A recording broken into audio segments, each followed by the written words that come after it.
Live from the city that never sleeps. 17 miles from Madison Square Garden, New York City. It's America at Night with Rich Valdez. America's favorite late-night talk program, featuring interesting guests from around the world and calls from across America. And now, here is your host, Rich Valdez. Hi there, good evening, and what's up, America? I am Rich Valdez, Valdez with an S, at Rich Valdez on all of the social media. Give us a call if you want to join the conversation. We will take your calls as long as they're relevant to the topic and the guest that we're on all night long. 833-482-5337, 833-4-VALDEZ. And tonight we're going to have some additional discussion on this case out of New York where the Marine veteran put somebody in a choke to subdue him, and the guy ended up dying while he was in the chokehold, and he's been charged now. We're going to have some analysis on that from somebody who's been labeled a vigilante for a very long time, Curtis Sliwa, founder of the Guardian Angels, and we'll check in with him in a moment. But I want to just go over some headlines real quick because the Federal Reserve is prepared to hike rates again, and I believe, we've had a lot of discussion on this, and most economists agreed that most, not all, some said we'd hiked rates enough, but they're thinking something like close to 20% might be what it takes to fix this. I don't know if that's going to be the case. I hope it's not, because it's going to be very, very difficult to finance real property if that is the outcome, right? If you're looking at that type of APR on your mortgage. So we'll see how that goes. Elon Musk has hired a CEO for Twitter, and a lot of people are freaking out because she has some connections to the World Economic Forum, and she's not as a free thinker. At least she does it on paper. She doesn't appear to be as much of a free thinker as Elon Musk is. And it begs the question, did he make a mistake? Is this on purpose? Is it complicit? Do we, go off the deep end and quit Twitter? Interesting, right? Interesting conversation. So we'll maybe get into that in the open phones portion in the third hour of the program. The New York Times is arguing that the Biden family enrichment scheme actually exonerates Biden. And this is an interesting take because it's kind of crazy, right, to think that this is actually what's going on. But townhall.com has a pretty good article here talking about how the House Oversight Committee put out this new evidence earlier this week. It raised a lot of questions with respect to the Biden family's wide-ranging enrichment scheme. Then I saw a clip from, I think her name's Emily Campagno from Fox News Channel. She had done a true crime podcast with a former mob boss, and he said, this is exactly what we did in the mob. We had shell companies that we created in order to have people pay off those companies, hire those companies, send money to those companies, and those companies would in turn then, hire them, or they would have an ownership stake in those companies, and that's how they would get their extortion money, their payoff, their kickback, etc. And he said, this is literally how you operate a criminal enterprise, and that is literally what, in his opinion, having been part of a criminal enterprise, being a capo, I believe, in one of the crime families in New York, he said, that's exactly what I see happening here with the Biden family. So there's a lot of speculation about using the RICO statute to prosecute the case. And I just wonder, what prosecutor do you find to do that, right? Which one? Because the only one that I could think of that would have the guts to do it is a guy named Rudy Giuliani. And guess what? He's been retired for quite a while. And I don't think he's, the guy for the job right now, obviously, because he's not in the government. So where does that leave us, right? If you have people that won't prosecute crimes that are prosecutable. Meanwhile, you have crimes that are prosecutable and they don't get any attention either, like all of these larceny charges where people are running in when stealing thousands and thousands of dollars worth of things, whether it's in San Francisco or New York City or anywhere in between. And it begs the question, why are we letting bad guys go and then seemingly incarcerating good guys? Now, look, I yesterday, and I took some heat for this, and I'll continue, I maintain by my comments, with respect to the Penny Neely case. If I or you, all right, let's put it this way. If either one of us put someone in a chokehold and that person died, do you think we get to walk away with no questions asked? And that's just the question I'm asking. I'm not trying to impose guilt on anyone. I think Mr. Penny is an American hero, not because of what he did on the train, but because of his military service. And I'm not trying to castigate him in any way. But I'm making the case about fair being fair. Because yesterday somebody said that, they disagreed with me because I used the word, people should be held accountable. And I'm not saying, I'm saying you need an investigation. You need to review the facts. You need to see what's going on. I don't think anybody is absolved of anything. And I keep putting myself in that position. I've said this time and again, and I stand by it. This would be my move of choice. If somebody were to, try to attack me, that's likely. I'm not going to try and outbox somebody. I'm not a really tall guy. I don't have a really long reach to get into a boxing match with somebody. So the easiest thing to do would be to close the distance, grapple a little bit, maybe if I'm lucky enough to get a rear naked choke in and shut this thing down quickly. However, if that person doesn't wake up after the fact, does it mean that I woke up and intentionally wanted to kill him? No, of course not. However, do I think they're going to ask a ton of questions and try to put me in jail? I do. I think that's what they're going to do. And I think that's the risk that one takes when you do something like this, right? That's why these are last resort type of things. So I don't have all the facts. I'm hoping Curtis Sliwa will bring some more facts to light. And again, I think my hope is that Mr. Penny will be found not guilty of whatever they're charging him with, and that this will, be the end of that. But it's unfortunate that there is a person that's dead now, and their family is going to want something, right? They're going to want their pound of flesh. They're going to be like, hold on a second. We sent the perfectly alive person, I think his name is Neely, onto the subway, and we didn't get that person back, and we want to be made whole. So it's an interesting conversation that we're going to have. Plus, we're going to talk about what is it that moms hate about Mother's Day, and what is it that they really, really want. We'll get to that a little bit later. Plus, there's an interesting legal case about homeless encampments now becoming decriminalized in Oregon, of all places, and now they can sue if you try to get rid of them. I'm not making it up, folks. So we're going to get to all of that stuff and more straight ahead. Don't go anywhere. Again, your phone calls are welcome tonight. 833-482-5337, 833-4-VALDEZ. This is America at Night with Rich Valdez.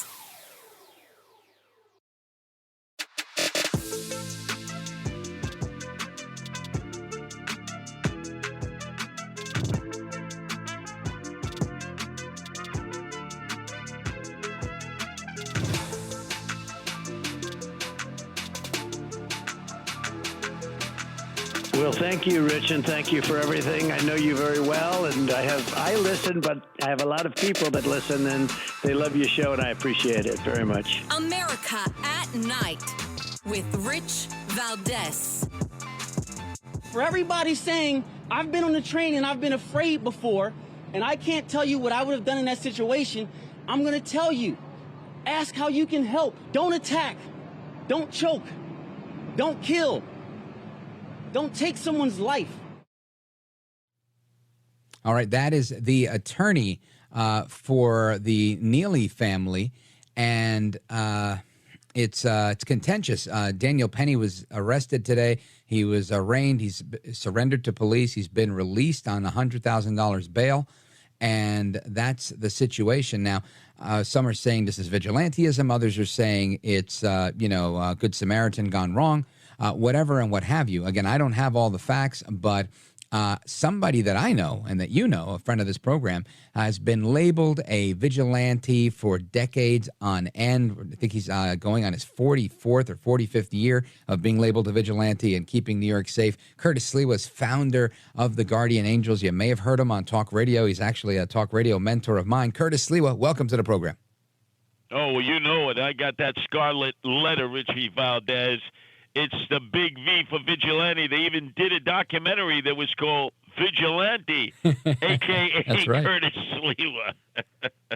So let me tell you where I stand on this, and I want you to tell me if I couldn't be more hopelessly wrong, and if I am Stugatz or whatever. But listen, I think this guy, I don't have all the facts. I think you've rode the subways for, I don't know, 30, 40 years. And nobody's ever been killed while you were securing the subways. I'm not trying to indict Mr. Penny. I think he's an American hero. And I think this is a very unfortunate situation. But I think that they need to investigate. They need to ask questions. I don't know if the charge is appropriate. I would think that manslaughter is probably a little severe. Maybe it should be involuntary manslaughter, but I know it's second degree. Maybe you could shed some light and tell me if you think the charge is appropriate. What say you, Curtis Sliwa?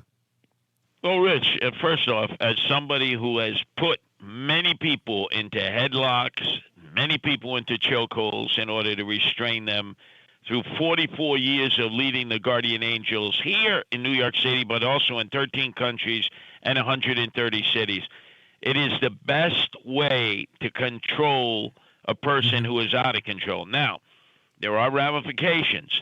If not done properly, the person could pass out. They could then have a seizure, depending on if they're on any medication. They could have a stroke, could have a heart attack, or in the case, as we saw of Neely, die. But in the meantime, nobody seems to want to pay attention to this guy was a menace to himself and everyone else. Just the night before, on that same subway platform, which is called Broadway Lafayette in Lower Manhattan, he tried to push a guy into an oncoming train. He told his relatives, who are now looking to sue for every nickel, dime, and penny they can get from the taxpayers for a wrongful death case, he told his relatives, I'm hearing voices. And they told him, you need to take your medication. He said, I'm not taking my medication. They didn't take him into their homes, and I don't blame them. He was schizophrenic. He was a danger to himself and everyone else.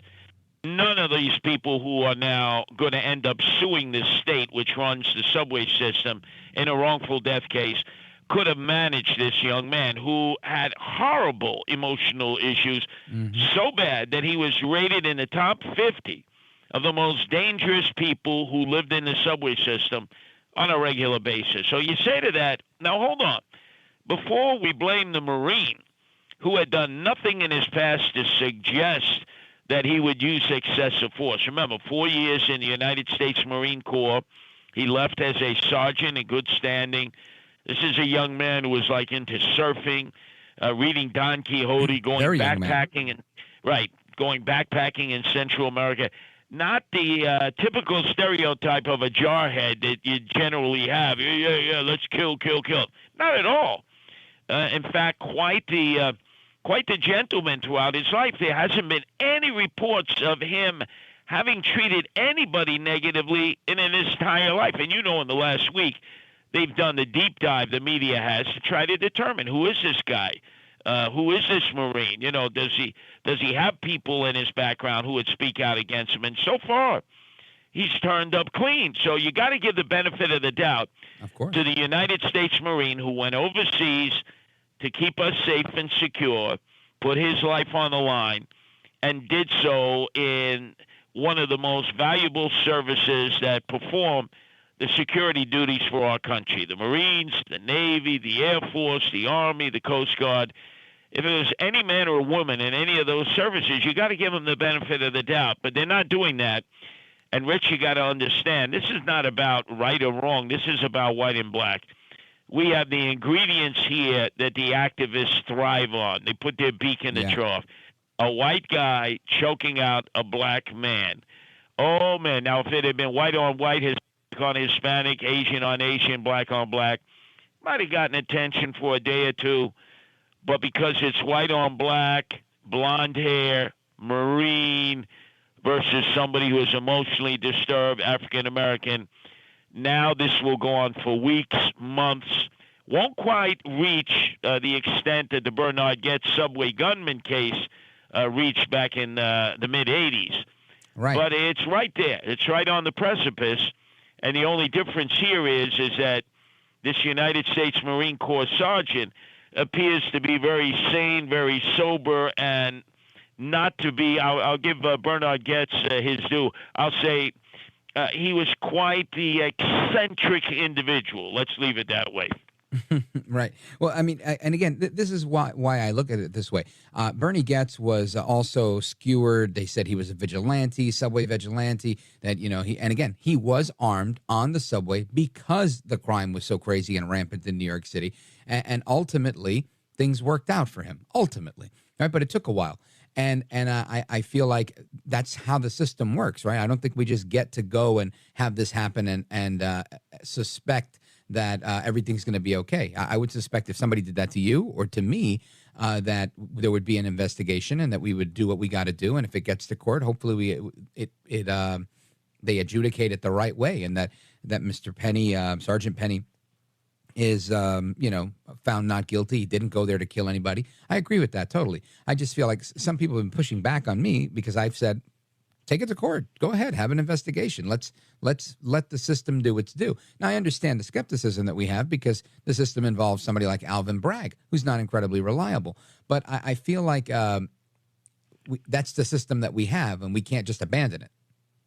No, and it shouldn't be abandoned, but it is Alvin Bragg. And you remember in the recent case against former President Donald Trump, when he was elected into office, he looked at this need to indict Donald Trump, and he even said to his predecessor, he said, there's nothing here. I'm not going to move forward to indict.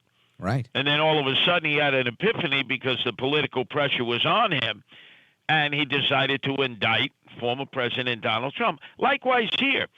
When this occurred about a Monday ago at 2:30 in the afternoon, an assistant district attorney was involved in the investigation representing Alvin Bragg. He called Alvin Bragg. He gave him all the details. He said, boss, what do you want to do? They cut him loose. They turned him loose. And then all of a sudden, the phone started to sing and ring. First, it was his mentor, Al Slim Shady Sharpton of the National Action Network. And he said to Alvin Bragg, he admitted he talked to Alvin Bragg. Alvin Bragg should not have taken his call, shouldn't have taken anybody's call. But he took his call, and Sharpton said he not only wanted the United States Marine Sergeant arrested for murder, he wanted the two good Samaritans who assisted him in holding him down. They're all unrelated. One was black, one was white. He wanted them arrested for murder too, not just Daniel Penny. Then you had AOC, as you have called her consistently, all-out crazy, Alexandria Ocasio-Cortez. She scored the Trinity, the Troika, the Trifecta. First day, she said, he's a murderer. Second day, she upped the ante by saying, it's a lynching. Then the third day, she went the whole 9 yards. She said, oh, this is an execution. Mm-hmm. The pressure was on Alvin Bragg. He could have just put it in front of a grand jury and let the grand jury, these are citizens who ride the subway, let them make the determination. But no, he had to arrest him first, charge him with second-degree manslaughter, and this will eventually be put forward before a grand jury. But the problem is, Rich, it's already prejudicial because he's been charged with second-degree murder. All right, folks, Curtis Sliwa is with us, and this is a tightrope walk here. Do we trust the system or do we ignore the system and go with our gut? More to come straight ahead. Plus, what's going on with illegal immigration in New York City? Curtis Sliwa is going to fill us in. Don't go anywhere. 833-4-VALDEZ is the number. 833-4-VALDEZ.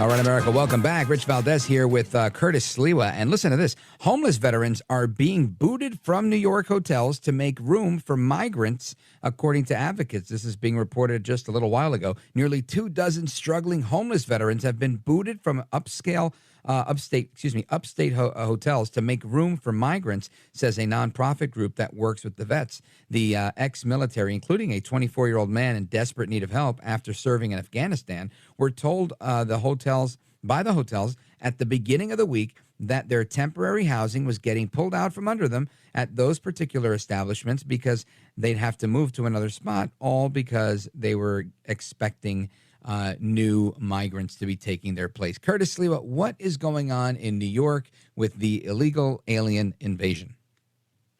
The problem we have is Swagger Man, Eric Adams, has no plan.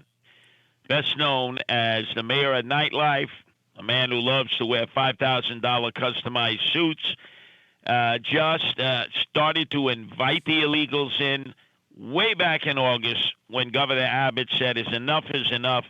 I'm sending these illegals to D.C., to Chicago, and New York. Instead of refusing to take care of them and turning them around and maybe sending them to Washington, where it should have been the responsibility of President Joe Biden and his czarina in charge of the border issues. You remember Giggles Harris at the Naval Observatory. Eric Adams decided, no, he's going to steal the limelight. And he not only welcomed them, he put them up in the best hotels, 3 squares, Obama flip phones, full health care, whatever they needed, translation services, help, legal help in applying for asylum, everything under the sun. So naturally, the illegal aliens, many of them from Spanish-speaking countries in Central America, South America, and the Dominican Republic, they're watching this on Univision and Telemundo. These are international Spanish language stations, and they're saying, oh, yeah, if we can make it to the border, Texas, New Mexico, Arizona, California, and they ask us where we want to go. We want to pound the hound to Nueva York because you get everything there.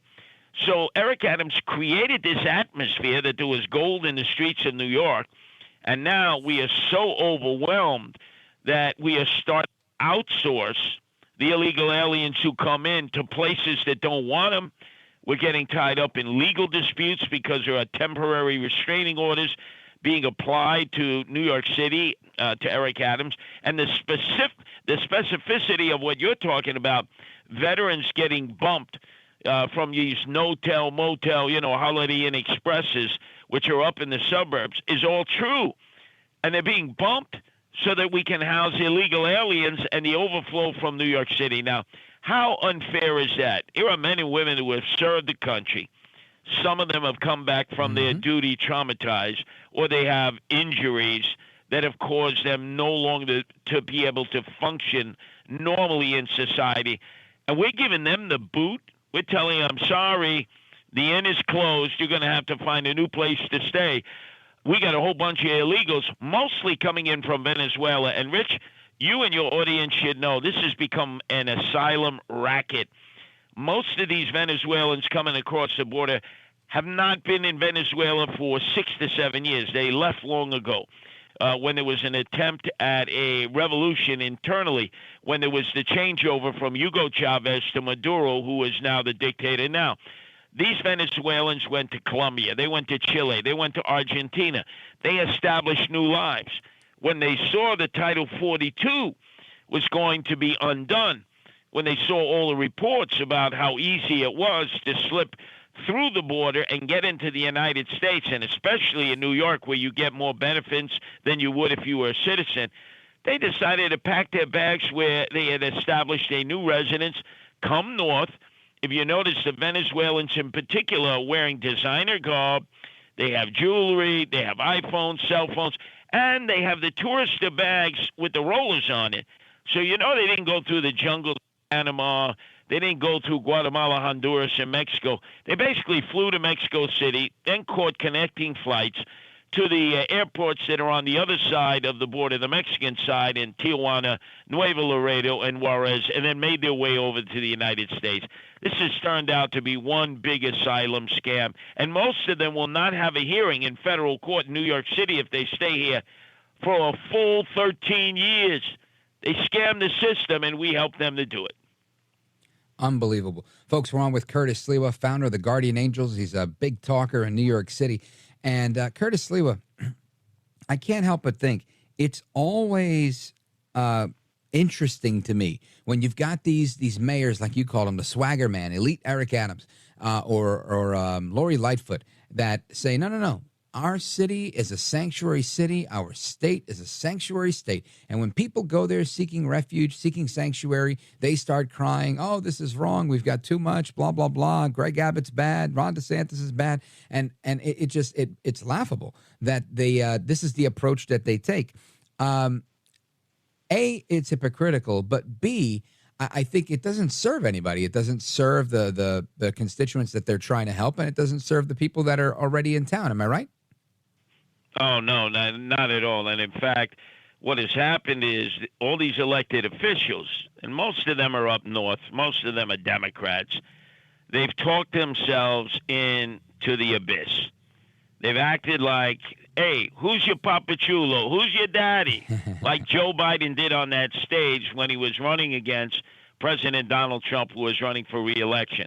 When Joe Biden announced that if he got to be president, he would allow the illegals to come in who were victims of totalitarian regimes, of sexual offenses, of gang attacks. He gave a whole litany of rationale. But he basically said, if I get in, if I become president, we welcome you into the United States with no checks, no balances, no controls, and no method of getting out these men and women.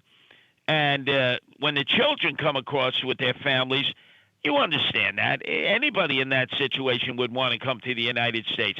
But when they're single able-bodied men and they have tattoos on their necks that show that they're affiliated directly with MS-13 or 18th Street, that's double trouble. Yeah. Curtis Sliwa, I think you're right. We have to watch out for the MS-13, and Biden's definitely created a debacle here. We can only be so lucky that people would treat them the way they're treating Eric Adams. I'm looking at an article here that says the CUNY law students turned their backs on Eric Adams as he was delivering the commencement address.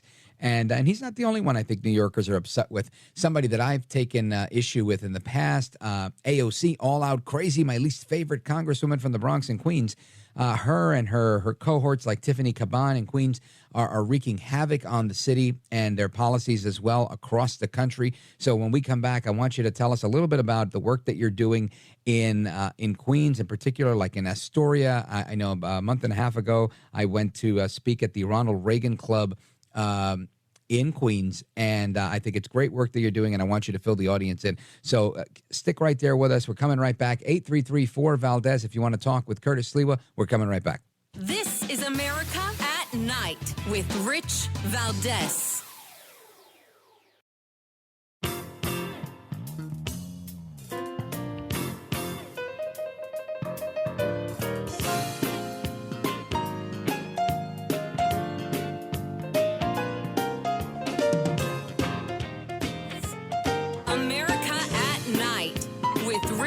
Valdez.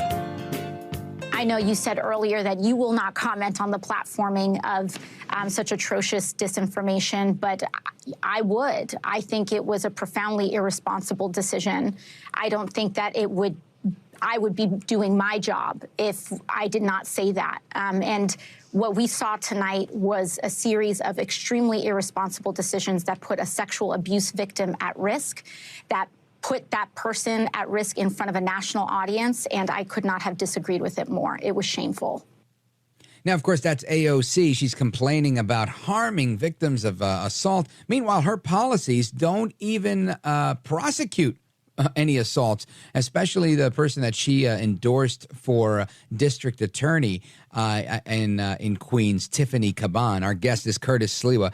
Now, Curtis Sliwa, AOC is now calling for Biden to issue work visas for the deluge of immigrants that have descended upon the city. What is going on? What is going on is that this invasion, because that's what it is, encouraged by AOC and the squad and other liberal and progressive Democrats, because they know history will reward them, as it did Annie Hall, the old Irish Democratic machine who welcomed so many of the Irish immigrants to America during the potato famine during the 1800s, promised them jobs, gave them envelopes and money, and told them you only expected to do one thing in return, the quid pro quo. You scratch our belly, we scratch your belly, and you vote Democrat. every election you vote Democrat. And they did. And they passed it on to their children and children's children. And that's how a lot of new immigrants, legal immigrants to this country, became lifelong Democrats. And they know that's a recipe for success. That's how you beat the Republicans. And they're attempting in some of these states to get voting for illegal aliens. Now, they're not saying national voting. They're saying in local elections. But that's how it starts, Rich. You let them vote in local elections, and then they'll be voting in statewide elections, and then in federal elections. One step leads to the other. And AOC is now the titular leader of the Socialists of America. When Bernie the Altacaca Sanders either retires or drops dead and goes straight to hell without an asbestos suit, she will take over. And she is the one that has to be stopped. So that's why I've dedicated now my time to organizing Ronald Reagan Republican clubs and starting them in socialist area. They're not Democrats. They call themselves Democrat Socialists of America, but they're Democrats in name only. They're really socialists. And by opening up a Ronald Reagan Republican club in those areas, moderate Democrats feel comfortable coming and joining us in solidarity. You see, if you named it a Trump Republican club or a DeSantis Republican club, things are so polarized now. The moderate Democrats who you need to beat the socialists would not cross the Maginot Line. They have a fond memory of Ronald Reagan. They know he would never have become president without the support of moderate Democrats. And they remember the stories how Tip O'Neill, Speaker of the House, hardcore Democrat from Boston, was able to sit down with Ronald Reagan and iron out their differences and not necessarily take it, to the 5 o'clock evening news and argue their differences before a microphone and a camera. They settled their differences behind closed doors, and they compromised. It's exactly what Donald Trump was talking about the other night on that stage in New Hampshire, is you negotiate, you compromise, you come up with what you think is in the best interest of everyone, not just some of the people, but all of the people. Outstanding. Now, if people that are listening want to support the work that you're doing with the Ronald Reagan clubs in Queens and throughout the city, how do they find out more? Or they may want to start a Ronald Reagan Republican club themselves and get moderate Democrats involved. Just go to my Twitter account, @CurtisSliwa. Message me. So that's my Twitter account, @CurtisSliwa. Message me, and I'll try to facilitate helping you also bridge this gap between moderate Democrats and Republicans. We need each other to fend off the growing wave of socialists that are taking over urban America. You see that with the new mayor in Chicago. He's a socialist, Johnson. There's an election May 16th in Philly. A socialist might win that runoff, and now you'll have socialists as mayors in two of the largest cities in America. We've got to stop that, Rich. We've got to stop it at the ballot box. Folks, you're listening to Curtis Sliwa, founder of the Guardian Angels. GuardianAngels.org is the website. Curtis, I can't thank you enough for everything you're doing out there. I know you and the guys are working double time to keep New York safe. And then I know you're working triple time because when you're done with us, when I get off the air at 1 o'clock, you get on the air till what time? 6 hours till the break of dawn. Back to back, belly to belly. So Saturday morning, 6 hours. And then Sunday morning, 6 hours. So nice they let me do it twice. Outstanding. Well, you keep up the good work. My best to Nancy and the guys, and I hope you'll come back again soon. Absolutely. Be my pleasure to put my hands across America again with the Latino who loves liberty and has become a great broadcaster, Rich Valdez. Oh, thank you, Curtis Sliwa. God bless you. The check is in the mail, my brother. All right, folks. More to come straight ahead. Your calls and more. 833-4-VALDEZ. 833-4-VALDEZ. This is America at Night with Rich Valdez.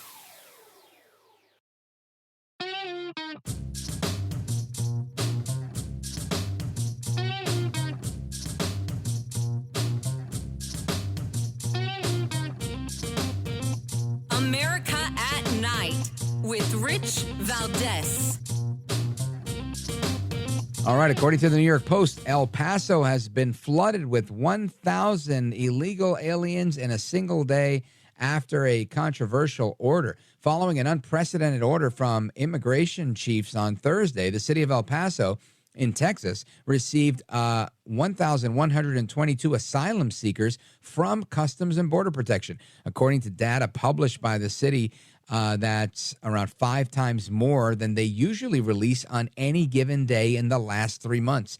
Now, this followed a memo from the Border Patrol Chief Raul Ortiz, which directed facilities across the southern border, which are over 125% capacity filled, right, to release illegal migrant detainees into the U.S. without an arranged court date. Now, you know that there was a court case last night where a federal judge said this can't happen, but yet it's happening anyway. Congressman Tony Gonzalez from Texas, he says he understands border facilities are out of space, but Ortiz's order was a risky move. Again, I've been saying this, and I've been arguing with everybody that I can find that this is a planned opening of the spigot to allow people into the country. Maybe I'm wrong, maybe I'm right, but let's hit the phones, 833-4-VALDEZ. Let's check in with Ozzy. He's in Washington, Pennsylvania, listening on KDKA. Ozzy, go. Hey, I just want to say thank you for taking my call. And it's a disgrace to our country what this Biden administration has done to our country. They took away our fuels. They caused headaches with inflation. And now we're going to have another 4 to 5 million people come into this country illegally, plus with all the fentanyl people that are dying. Okay, and it's just a shame. And what really makes me sick in the stomach is they know he's corrupt, and the FBI is covering up for him. And they just, I don't even know if they're going to be able to impeach this guy, but he's got to go. Now, what does that make the FBI if they're knowingly complicit? They're corrupt too. And that's right. That's the part that's scary. When Donald Trump was president, okay, he might not be the perfect guy, but my life was great. I mean, you and a lot of us was cheap. And it's just like, I hope he has a different approach if he's going to be the candidate. And let's move on about fixed elections. Let's focus what the American people need him to do again. And I believe that he can do it, but he has to go down a different path, because crying over spilt milk is never going to get you out of anywhere. Well, Ozzy, I think you're raising a really good point, and I just want to remind you that in that town hall meeting on CNN the other night, I think it's exactly what he did. He went in there talking about what he's going to do, how he's going to do it. He looked back on his record, and it was CNN that was poking the bear, saying, well, what about the 2020 election? And are you going to move past the allegations of fraud? And they're the ones that are trying to get him, to goad him into talking about that. And I think that he was spot on in his response to that, where he said, I'll stop talking about it if you stop doing it, right, when it came to election fraud, which I thought was priceless. But I think you raise a good point, and I think it's one that's been received. Even the launch of his campaign, I think it was very, as the press would say, very presidential. And I think we're seeing a new side of Trump, and he's always been a step ahead of the media. Hopefully he can remain a step of the media. Ozzy? Yes, but I do want to say one more thing to you. I would like the American people to ask them a question. How can Quickly. you be worth $20 million? Give it to your family. Give it to your grandkids. Where did the money come from? And yeah, we're talking about the Biden crime family. Yeah, how do they get all this money? Interesting point. All right, folks, thank you, Ozzy, for the call. We're coming right back. We're going to have some additional discussion on what's going on with these crazy legal cases in Oregon. Plus your calls, 833-4-VALDEZ. Don't move a muscle. We're coming right back.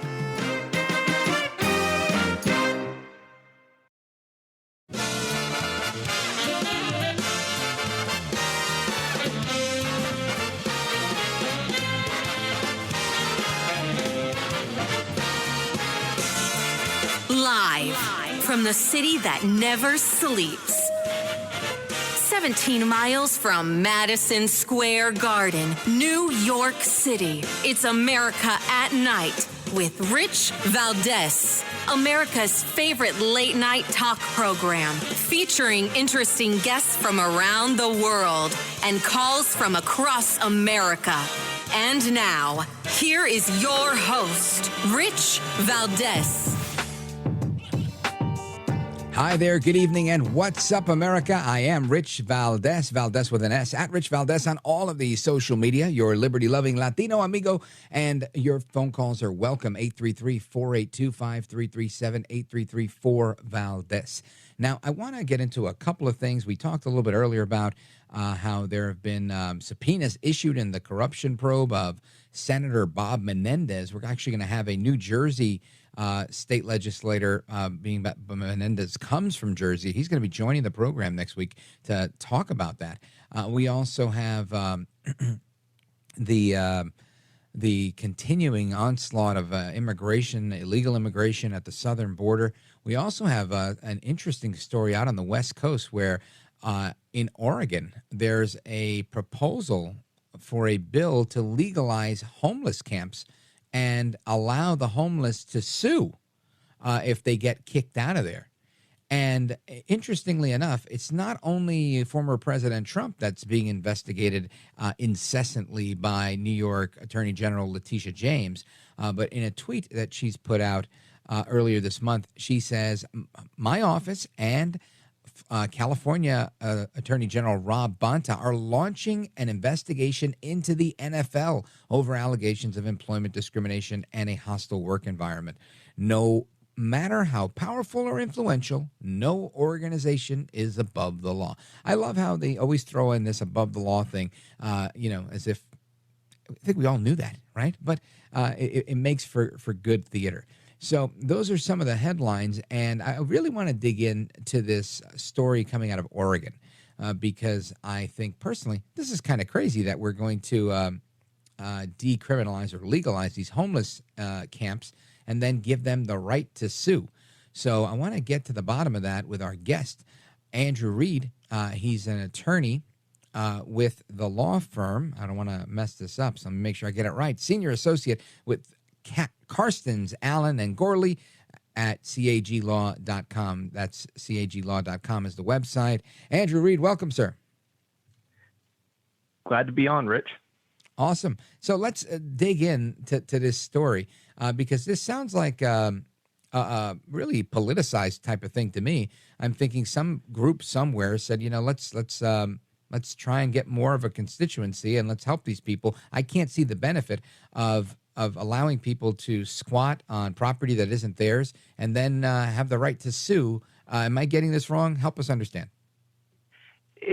You have it mostly right. So part of what they're trying to say is that if you are on public property or public land and someone tries to get you to move or harasses you and in fact makes you get out of whatever shelter you're taking, then you could potentially sue them for $1,000 if you are one of the people in Oregon. So that's where we're at with that. And it's really going to boil down to how that definition of public land and public property is going to be utilized within this bill. So how do we make these determinations? Is it just public land? Is it abandoned land? Or how does it play out with this bill in particular? So I will say I don't know how Oregon's laws stand in terms of how they traditionally define public land, but typically there's going to be public right-of-ways. So sidewalks are typically considered public. Streets are typically public unless they're marked as private. And then any types of parks or any type of common areas that are normally not considered private. So areas around courthouses. Some extenses, like there's signs up that community signs, things of that nature. Those would be considered public areas. Now, what's the driving force behind all of this? Yeah, so from what I've read about this and the reports I've seen on this particular bill that have come out, they are really trying to affect the ability to provide monetary resources for these cities in Oregon to be able to try to address homelessness. So someone thought it'd be a good idea to allow the homeless to sue, and then hopefully that could be used to change some of the aspects of homelessness in that state. And from what you can observe, is that happening? Right now, probably not. Now, I will say what was actually interesting is I was checking this before I came on tonight. It was actually announced today that this bill is actually not even going to get out of their legislature. It's not even going to come up for a vote because it failed to miss committee. Some of the. Yeah, it's going to die in their committee, the committee that it's on. But it was interesting for it to be brought up, and it raises a lot of questions for us because it does raise that question of, well, what is considered public land and public property? And then, so does a business have the right to move someone from within front of their business if that's a public sidewalk? Things of that nature. And that's where a lot of people started raising comments about this. I know one report I read said it was effectively, I think, around a 40-1 where people were opposing this. So they had about, for every one person that was supporting this, they had 40 opposition letters coming in. Unbelievable. Well, we'll try to keep our ears to the ground on this because interesting, and I'm glad it's not going to advance this time, but we've seen bills like this before where they put them out, they rewrite them, they bring them a little bit softer, and then voila, it gets signed into law before you know it, 6 months down the road. Now, let's switch gears to this other topic because this, I think, is interesting. I've never worked for the NFL. I don't know if you have, but I don't know that, or I don't know that I've heard that it's a very difficult place to work and that it's a very hostile work environment. Doesn't mean it's not, but I find it interesting that the New York Attorney General, she seems to really take a lot of joy in going after certain groups and entities in a way with more zeal than any other AG I've ever seen. And it seems like she's got her guns blazing for the NFL, and now she's got a partner in crime, the Attorney General in California, Rob Bonta. What's the story on this? Yeah, so they have both issued subpoenas to the NFL looking because they believe that there's some sexual, racial, and age bias, as well as sexual harassment. And one of the reports I read said they believe there's a hostile work environment there. And part of what's driving this is, in my understanding from these reports, is that in both states there have been several lawsuits filed, several complaints have become public that were raised within NFL to their HR department there. So that's part of what's driving this, is they see what arguably some would say is a pattern of behavior. So they're just wanting to, they think that there's some smoke there, so there may be a fire, and they're looking into it. Now, it does come into question. There's a lot going on with the NFL right now, too, because you have the Dan Snyder report with the Washington Commanders that there's a lot of pressure for them to make parts of that public right now. And that's another driving factor of part of what's coming out is because at the same time, that same NFL team is up for sale. So you've got that driving a lot of information right now. So, I mean, again, listening to this, to me, it sounds like people might be filing these claims just to attract attention, to bring, to make the presumption or the perception that there is smoke when there may not even be any. And I don't want to minimize any claims, but I feel like we've seen these types of things before where people, even notably with the Trump case earlier this week, the verdict that came in where they clearly said they didn't believe that there was any rape. Oh, but by the way, we think that you defamed her by saying there wasn't rape. And it was a really interesting turn of events that came out of that verdict, which to me seemed overtly political. And I'm thinking this seems to be in many ways the same way, like they're trying to draw attention to something in the name of diversity, equity, inclusion, wokeness, or what have you. There's some aspects that may be correct, but at the same time, a lot of times these attorney generals do have to make sure they do investigate.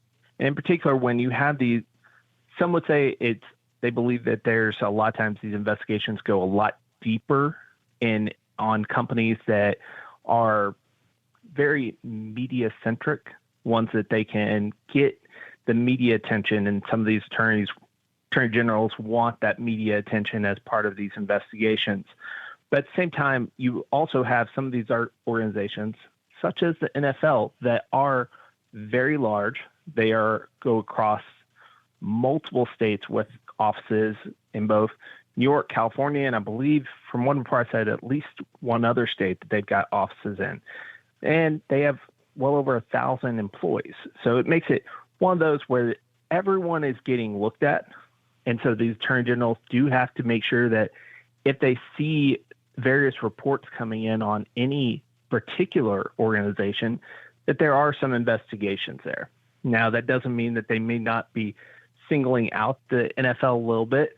I do know one report that I read noted that the NFL had actually been warned before by, I believe it was 6 attorney generals, and from the report I read, that they had gotten numerous reports and were seeing cases being filed raising these biases or also some of these pay disparity issues. That was another thing that was raised at one point. So that's where the NFL had been warned before. And so some of these attorney generals, i.e. California and New York, said, you know what, we're still seeing this, so let's investigate. Yeah. Well, I guess my perspective is I think, of course, there's an attorney general and that's their job to do what they have to do. I just feel like when you see a tweet like this one and it's written the way it is, no matter how powerful or influential, no organization is above the law. I think that added degree of drama, for me, it lacks to be desired, and it leaves an air of vindictiveness rather than professionalism. And that's just my 2 cents on it. But I want to thank you for your analysis. I do appreciate it. Andrew Reed, Senior Associate with the law firm of Karstens, Allen, and Gorley, caglaw.com. Thanks again. You're welcome. Glad to be on. You got it. All right, folks. Now we're going to get to your phone calls straight ahead. 833-482-5337, 833-4-Valdez. This is America at Night with Rich Valdez.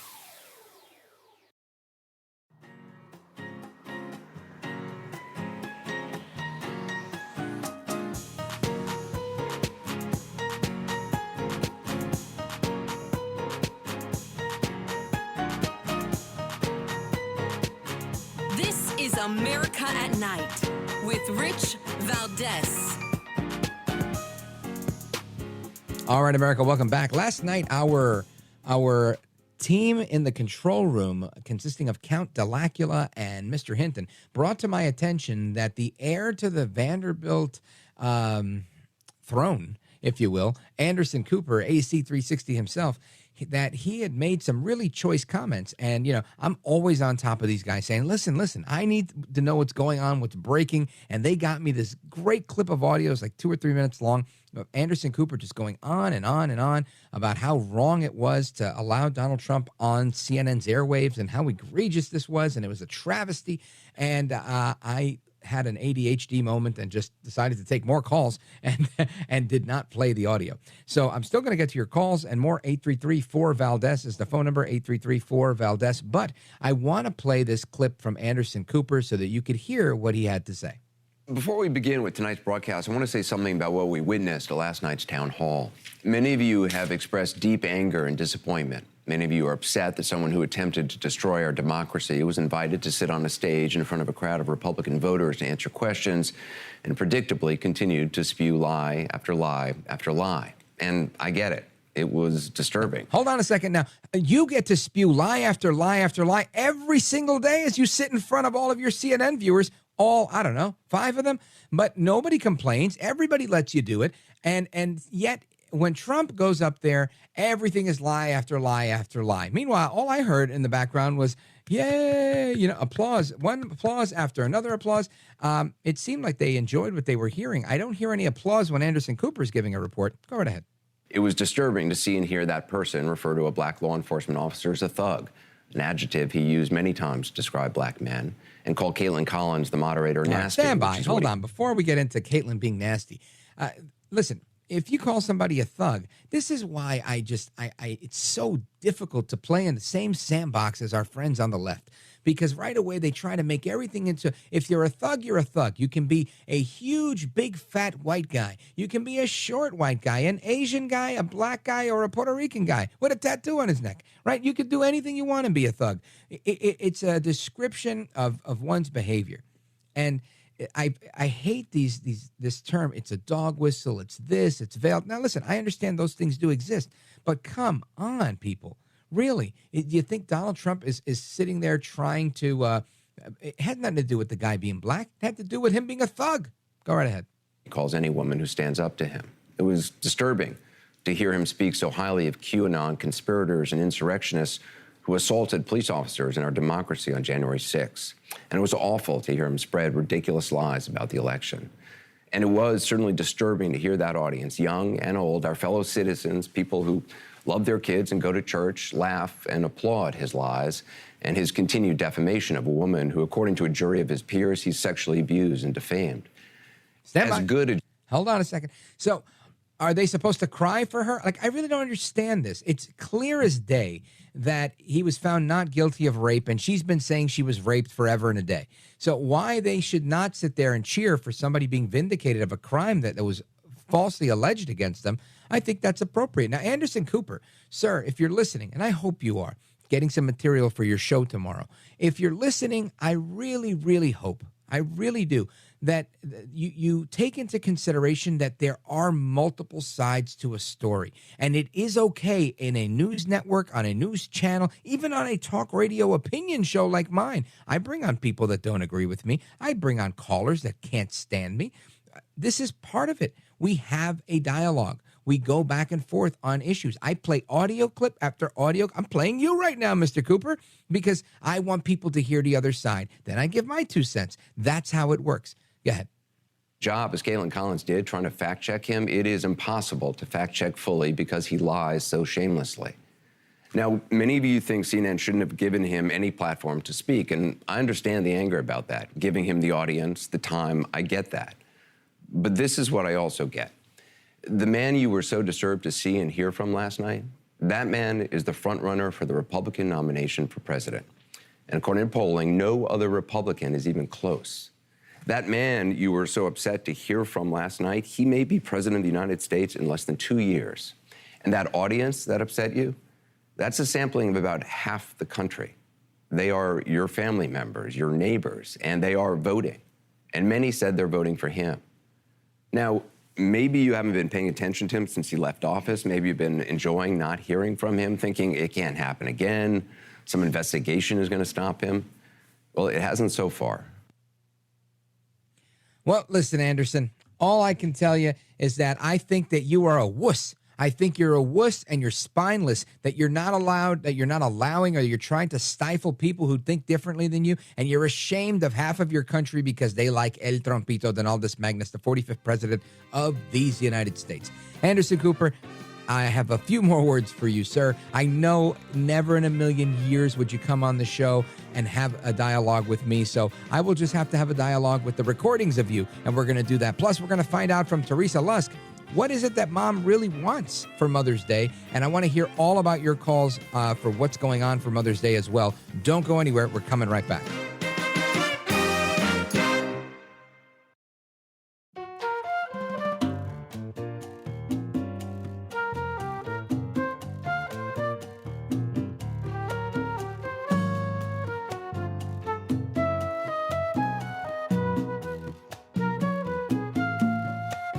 This is America at Night with Rich Valdez.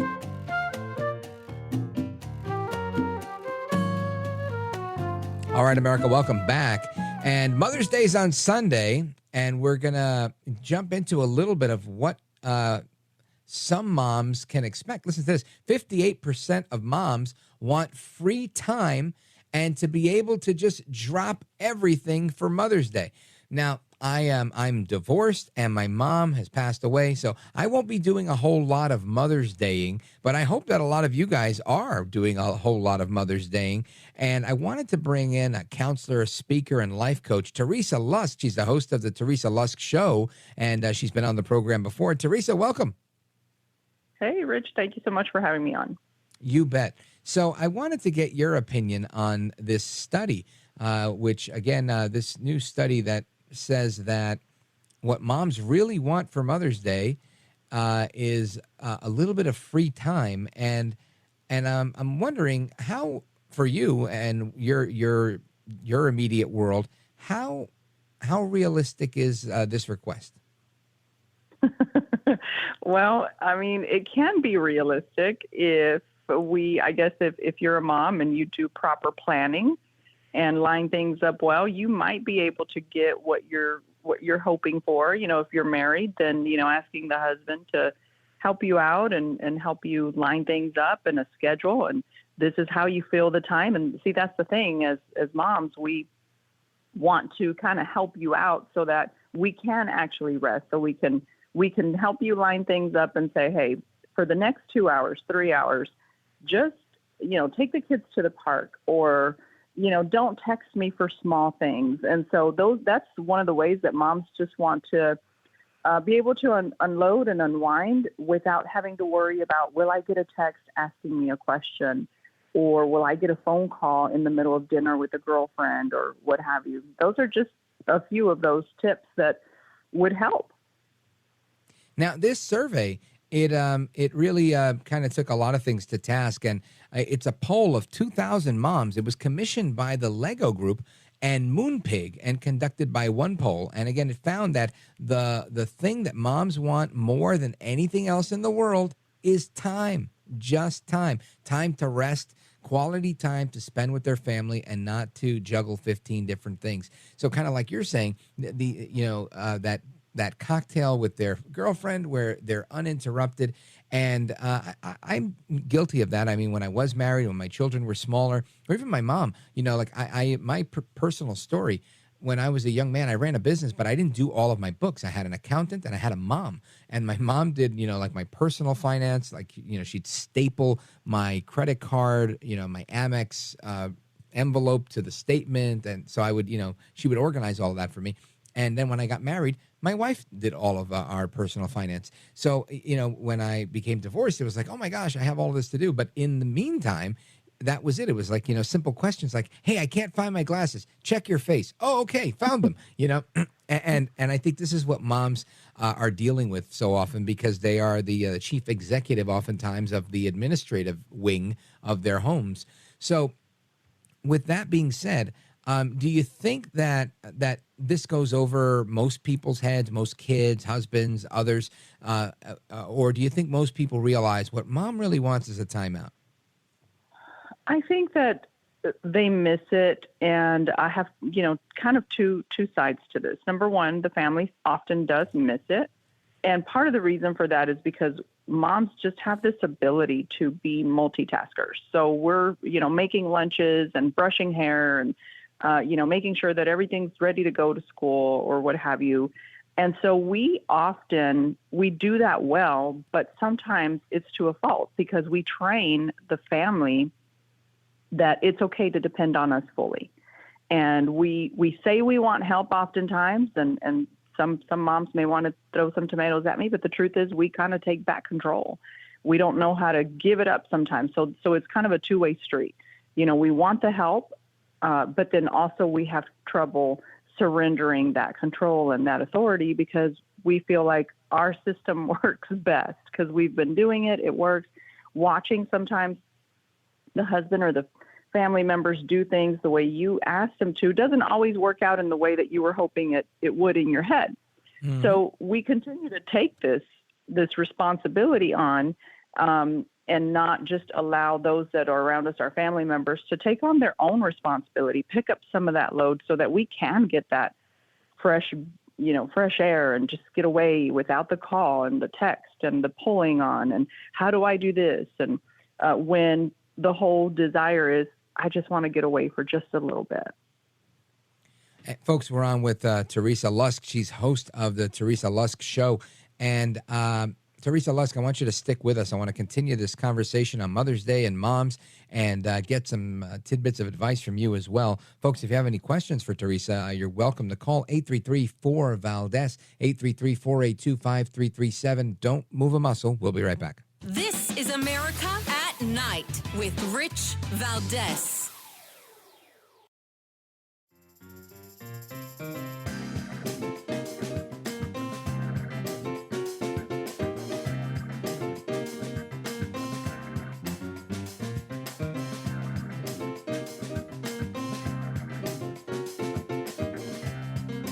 America at Night with Rich Valdez. All right, America, we're on with Teresa Lusk. She's host of the Teresa Lusk Show. She is a author and life coach. And I want you to listen to this headline from CNBC. Here's the number one phrase moms are sick of hearing on Mother's Day. Listen to this. And there's a suggestion on what you could say instead. This Mother's Day, many moms are going to hear a familiar phrase. Thank you for doing the most important job in the world. But moms are saying they agree with that, but they're sick of hearing it. They're sick of hearing about all that they do. They also don't want to hear about the joys of parenting or how selfless they are as superheroes. What moms really want is the assurance that they're not alone, because caretaking truly takes a village. And they don't just mean an occasional babysitter or somebody dropping off a plate of food. They're saying it requires a society with the infrastructure to help care for children. So this year, they're hoping that more moms, more people will tell moms, we've got your back. How can we help? Teresa Lusk, is that true? It's true. I think that we want a community where we feel like, okay, if I'm not going to be around, you're going to rise up and help protect my child. You're going to be the second set of eyes for me when I'm not there to guide my child, to get them to be with the right people, to make sure that they're not touching the wrong things on social media, making sure that they're not being bullied. There's a support system that just you feel like you can breathe when there are other moms that are aware, and not just moms, but people, community, teachers, staff, neighbors, your friends' parents, that you just know they're going to be there for the best interest of your child. And you can actually take a breath and go, okay, my child's not in my presence. They're going to be okay in the presence of so-and-so, because that person also has, my child's best interest, and they're going to help me look out for them. Yeah, and I agree. And I'm just going to add dads to that list, because I know that was always, for me, it was a point of, feeling better if there was a mom or a dad that was with a group whenever my kids would go out or do something. And I totally agree with that. And I think that, this really kind of reinforces the survey that we just talked about, where I think moms are just really looking for that reprieve. They're looking for that break. They're not looking for the pat on the back. I think they wake up in the morning and they go, man, I'm doing an amazing job. Even if they don't feel like they're doing an amazing job, they realize it because they did it again, right? They've kept their kids alive. They've kept their family going. They've kept the bills paid, food on the table, et cetera, et cetera, et cetera. So I think the job was done. It's just an exhausting job, and one that often goes overlooked. And that's always been, I guess, the issue that I take with many of these days, like, Father's Day, Mother's Day, where it's kind of like, everybody's busting their hump all year anyway, every day. So it's nice to have one day where it's commemorated, but I think it's kind of nice to, like in my house, it was Kids Day every day, right? What day didn't we not do for our kids every day? And I think in the same way, kids, it should be a two-way street.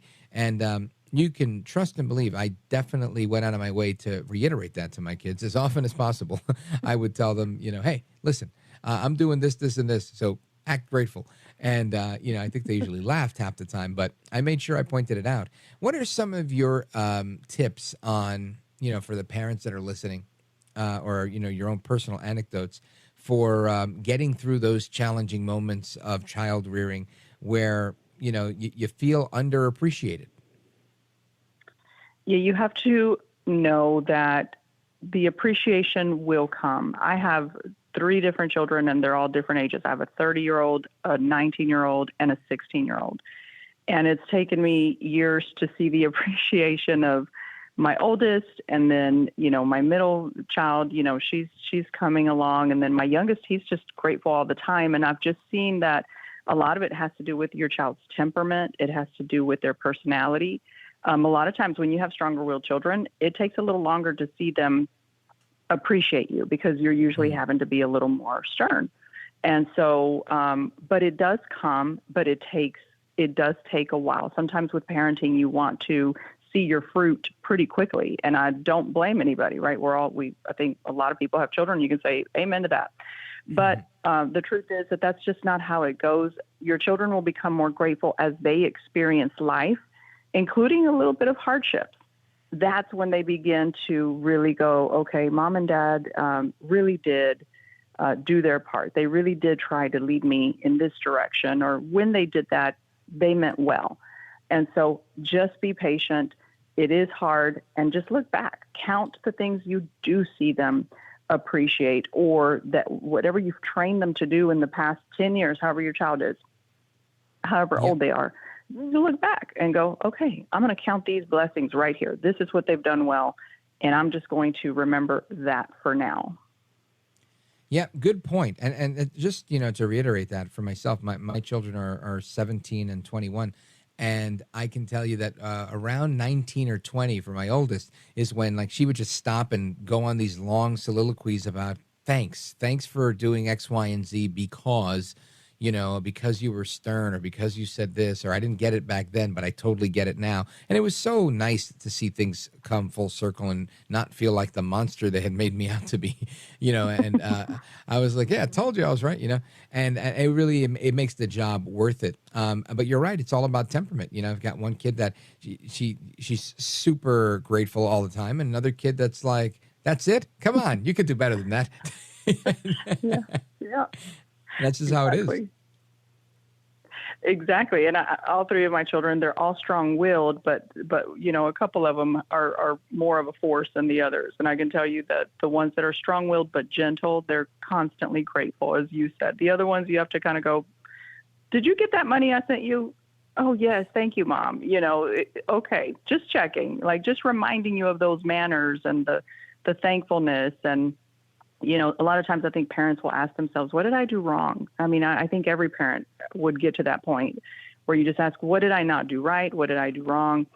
And, but honestly, I think that if we just hang in there, we'll see the appreciation. And, dads are a big deal too. I know we're celebrating moms, but dads are a big deal. When you have a dad that really encourages appreciation for the wife, the mom, and vice versa. But just because we're covering Mom's Day, it really helps. Your children really can develop a more grateful heart when they see the father in the home, or even if he's not in the home, but he influences his child's heart. You can actually see children's attitude towards the mom shift and change. So that's actually very, very helpful. All right, folks, we're on with Teresa Lusk. She's the host of the Teresa Lusk Show, and we are going to come right back to her and talk a little bit about the Teresa Lusk Show and what you could expect when you check it out. Don't go anywhere. Plus, your phone calls and more, 833-482-5337, 833-4-VALDEZ. This is America at Night with Rich Valdez.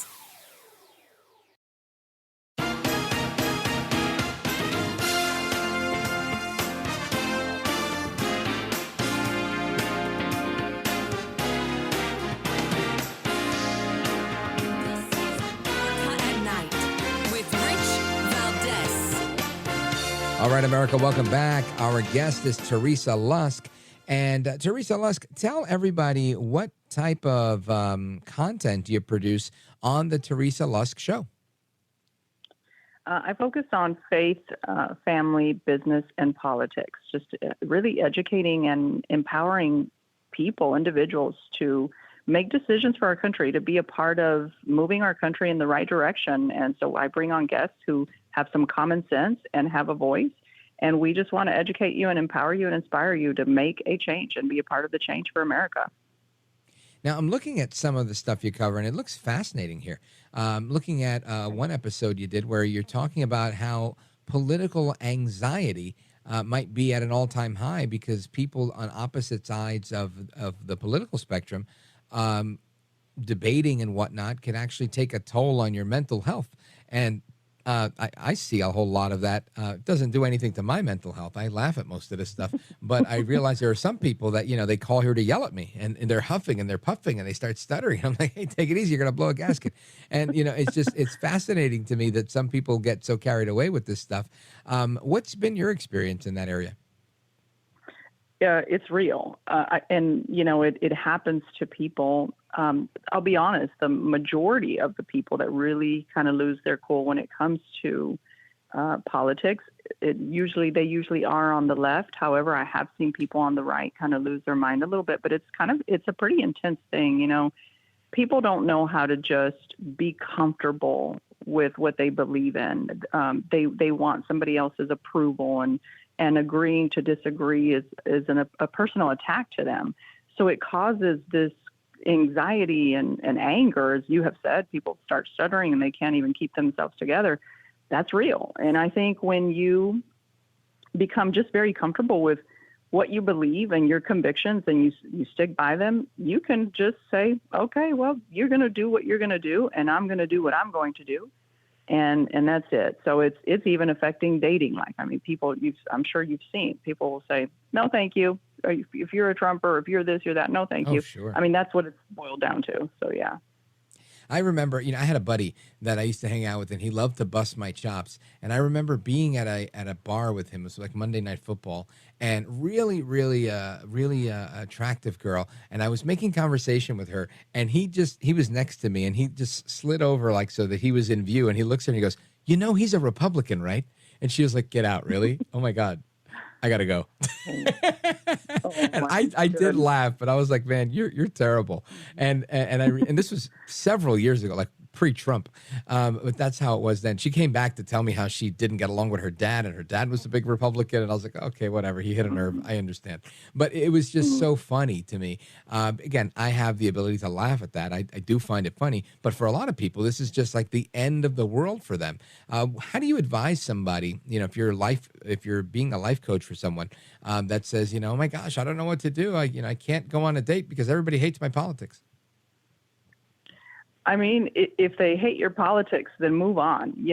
Life is just too precious, and to be worried about, if somebody, honestly, if somebody is just at this point can't handle your beliefs, your convictions, which you obviously, vote through your politics, well, it's best to find somebody who does line up, because at the end of it all, it's just going to cause chaos. Now, I think you can have some conversations with people, but not everybody can handle that.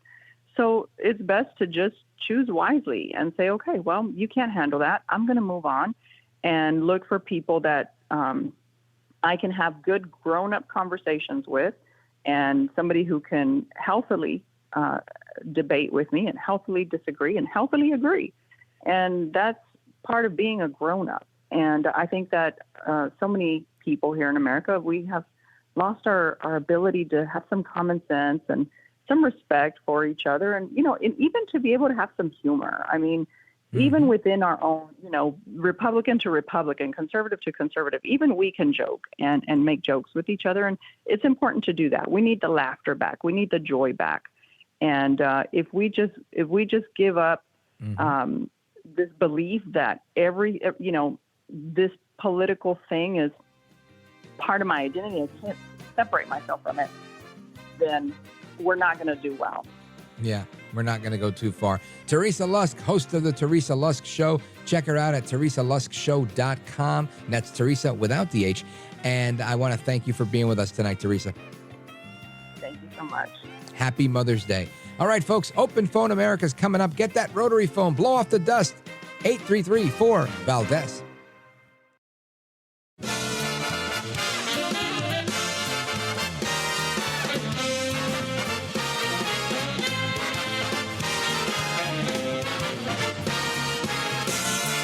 Live from the city that never sleeps. 17 miles from Madison Square Garden, New York City. It's America at Night with Rich Valdez, America's favorite late night talk program, featuring interesting guests from around the world and calls from across America. And now, here is your host, Rich Valdez. Hi there. Good evening, and what's up, America? I am Rich Valdez, Valdez with an S. It's Friday, and our phone number is 833-482-5337, 833-482-5337, or 833-4-VALDES. Now, I want to welcome you, of course, and welcome your phone calls.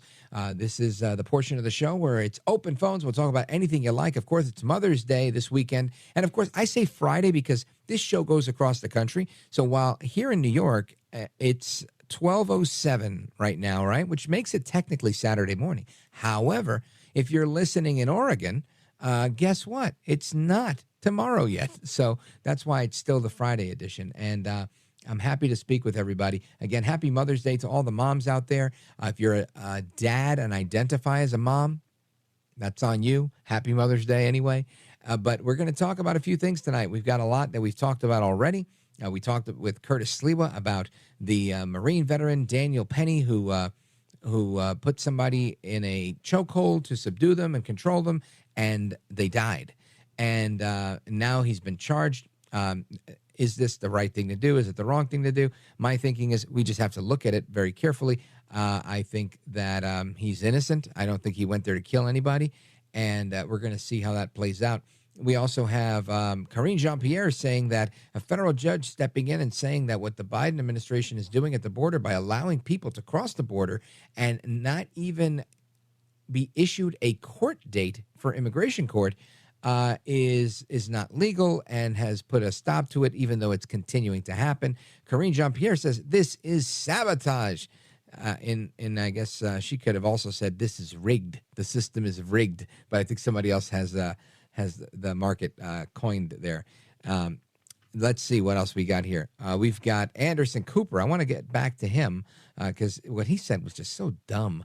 And Joy Reid has some interesting words on that as well. But there's also some audio I want to play for you about transphobia and a couple of stories on that. So that's what we're talking about tonight. Again, the number 833-4-VALDES. I want to... Let's see. I want to go to John, Reno, Nevada, listening online. John, welcome. You're on with Rich Valdez. Go right ahead. Thank you, Rich. Daniel Penny, he had no ill intent. He was screaming, call 911 as soon as he went into action. He was trying to protect the people on the train. They're all going to testify for him. None of them yelled for him to stop. None of them were concerned about the guy dying. It's going to be hard to find a jury where at least one person will not vote to let him go. It's a horribly unfortunate thing that happened, but with the things that are going on in the subway these days, I don't think they'll have any trouble having at least one juror vote no. It's too bad they cannot bring his whole violent history into the trial. Or the Why do you think they need it? Days prior to it. Because, the people on that train, they didn't know anything about Neely's violent past. They just knew about his violent present. And I think that's enough. Yeah, I hope so. Yeah, I think so. Yeah, this is just an issue that I have because I believe in redemption, and I believe, and again, I don't believe he was a redeemed person, but I believe in redemption, and I believe people have to be judged by what we know. Like, so for when the whole George Floyd thing happened, a lot of people are like, oh, but this guy held a pregnant woman at gunpoint, and this guy Neely was charged with kidnapping a child and then beating up an elderly person. The guy was a savage, just scum of the earth. But the people on that train didn't know that. Right. So I think it works in Daniel Penny's benefit that he didn't know those things. Because imagine if you're on the train, you're like, oh, man, here comes this guy. You're more on guard. You're more whatever. The fact that he could say, look, I didn't know this guy from a hole in the wall. I just knew he got on. He was menacing these people. It looked like he was about to hurt somebody. I tried to get him away as best I could based on my training. I tried to subdue him. Next thing you know, the guy was dead. I'm super sorry. Didn't mean to kill anybody. And let the process go through. I believe you're right. I truly do in my heart of hearts believe that there might be a few crazy activist lefties on that jury, but even the people of New York are going to say, you know what? This white man didn't come here to kill this black man. No matter how you try to spin it through the lawyers and through the media and through whatever, that just isn't the case. And I think you're right. They're going to have a hung jury or they're going to get the acquittal. I hope that we're both right. If we're wrong, damn it, that sucks. It just sucks for America. It sucks for Daniel Penny. It sucks for New York City. But, John, thank you for your call, my brother. I appreciate it. Big shout out to everybody in Reno, Nevada. Let us continue with our calls across the nation. Let's go to Wichita, Kansas, KQAM. Matthew, go right ahead. You're on with Rich Valdez. Well, how you doing there, sir? Wonderful, thank you. Well, I thought about what's going on, and I'm supporting Trump just like I've always been doing. There are reasons why. Okay, now great. Well, before the show ends, let us know. He has experience doing the job. Now, I like the governor of Florida. I think he's a good man. Yeah. Well, he's not even running for president. Well, he may get in, he may not. But it ain't his time. Florida needs him to stay where he's at. Trump has experience, and he can survive all the attacks that the political left has put against him. Now, if you think about it, his last year in office was his best year because he learned and he learned and he learned. And if we let him get back in there, he can do better than he did before because he learned how the game was played. You see what I mean? All right. Well, thank you, Matthew. I appreciate it. I think there's a lot of people that share your thought on that, that Trump has the experience and he can point to things he's done. You know, I always find it funny when people say, well, what's Trump going to do? Well, I think we saw what Trump was going to do. Just look at the border under Trump and the border under everybody else. You know, I'm voting for Trump, right? Clearly, you're going to go with Trump. If you want the border secure, he did it better than anybody else, right? You may not have liked the rhetoric. You may not have liked this. There might have been a lot of things you didn't like. But if you liked the safety and security, then go right ahead. You know, an interesting thing also that came up in a conversation I was having today was, you know, somebody telling me, you know, you just see alternative news. And they were telling me, you know, like, I don't know where you get your news because, you know, Trump is the one that put kids in cages. And you know, and this is, again, another one of the largest scams that, and this was in particular the New York Times, right? They ran this piece that had a picture of, I believe it was a little girl wrapped in an aluminum foil blanket on the floor of a concrete floor in like a warehouse with a chain link fence around her, saying that, you know, Trump, kids in cages.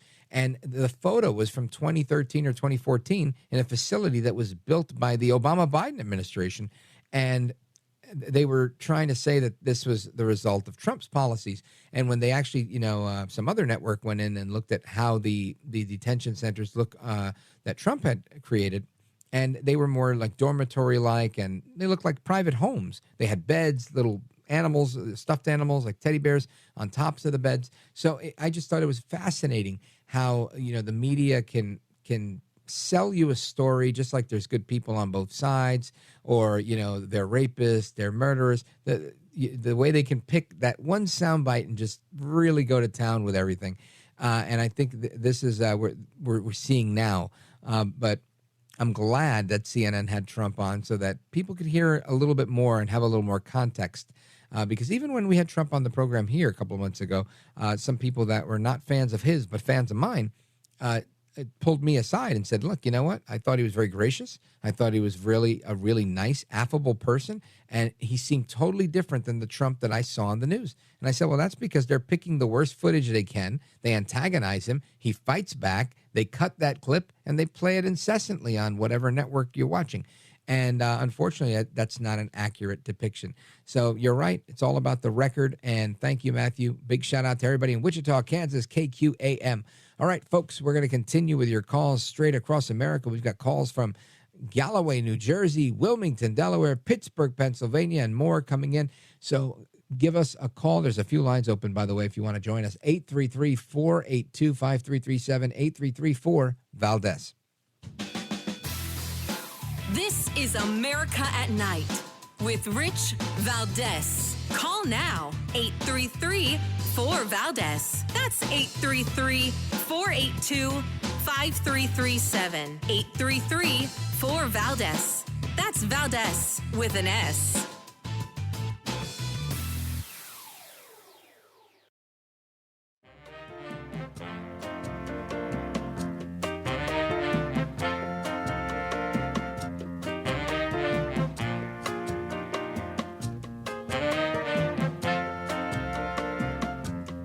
No hair, no no care, and live on the air, it's Rich Valdez.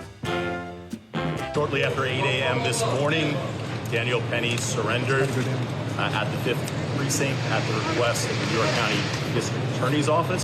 Dealing with the situation, like I said, with the sort of integrity and honor that is characteristic of who he is, characteristic of his honorable service in the United States Marine Corps. Well, there you go. Again, Daniel Penny is a honorably discharged sergeant in the Marine Corps, a veteran of the United States military, a guy that I feel tried to do the right thing and is now getting maligned. But I'm not going to say that he shouldn't go through this process, because it's the process that we have. And I have faith in our system somewhat, not totally. I've seen a lot of miscarriages of justice, and I don't keep my head in the sand. But I don't think we're at a point where we can abandon ship and say, no, we're not going to go through the system. We're just going to say, we think he was right, and that's it. That's fine, right? It doesn't work that way. I don't think it works that way. And I also realize that he may have been cleared in the investigation, and now they're coming after him for political purposes, the way they go after Trump and so many others. So, there's a lot of nuance here, and it's an interesting thing. But I do believe he's going to be vindicated by a jury of his peers. I hope that I'm right. Let's see what you have to say about this. Let's go to Anthony, Pittsburgh, Pennsylvania, KDKA. Go right ahead. Hey, buenas noches. Buenas noches. How are you, sir?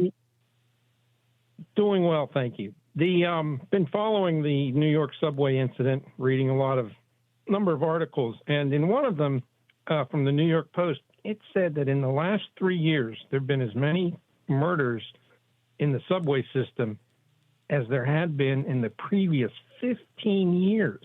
I believe it. And there's been a number of people critical of Mayor Adams, and I guess he was down there a couple times last year, at the end of last year, trying to have more officers on duty.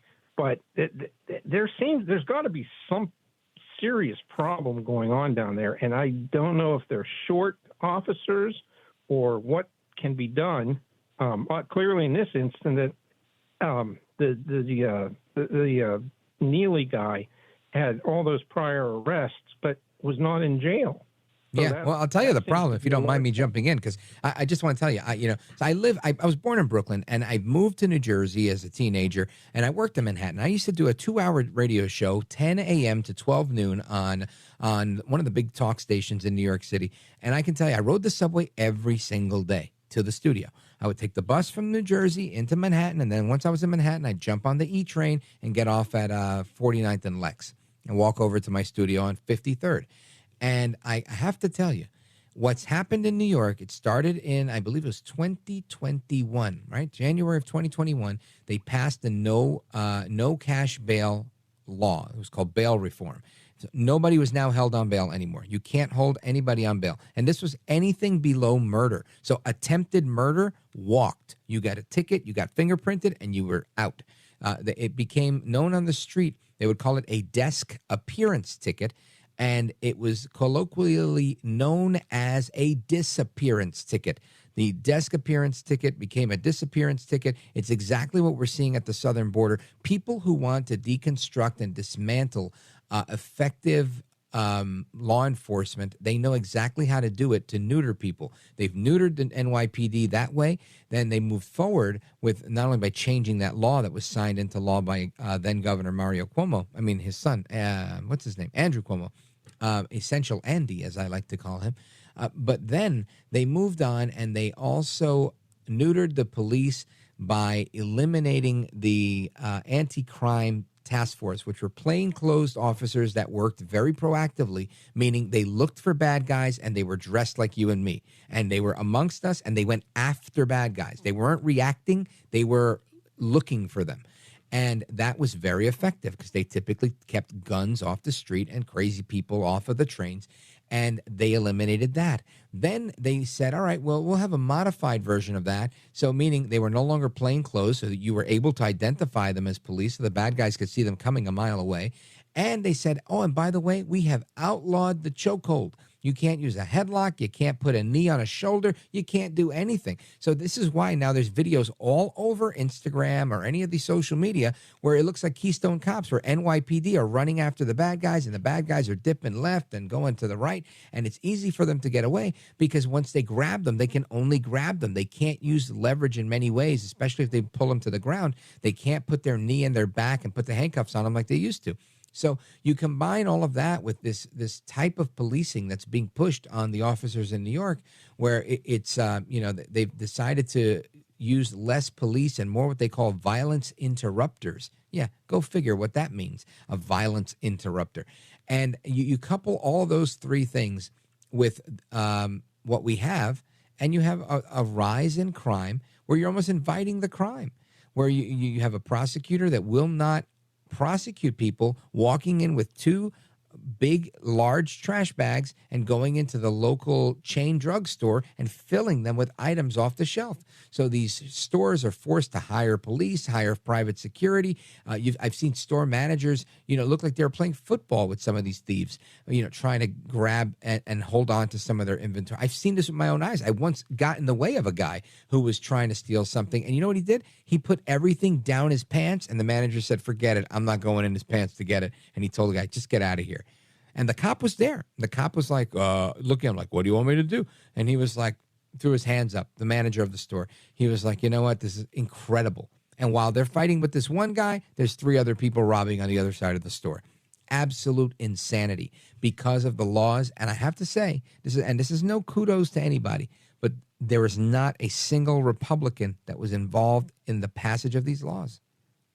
This was all the Democrats. They came up with this plan to just create bedlam, and guess what? We have it. Now, I know most normal people say, why on earth would you do such a thing? Why would they go and ruin one of the best cities on the planet?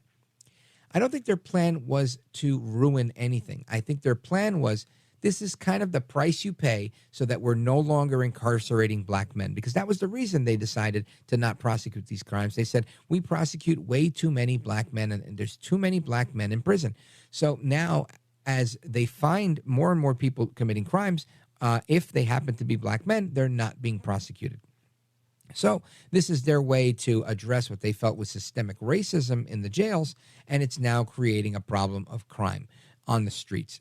And some of it was actually codified with the no cash bail and the regulations that they put on the anti-crime unit and not being able to leverage your weight when you're on top of somebody trying to handcuff them.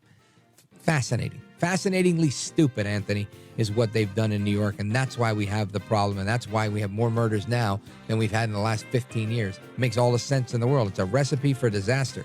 Anyway, your calls and more coming up, 833-4-VALDEZ. Let's hear from KJP about the sabotage of the southern border. They're blaming the judge instead of blaming themselves. Don't go anywhere.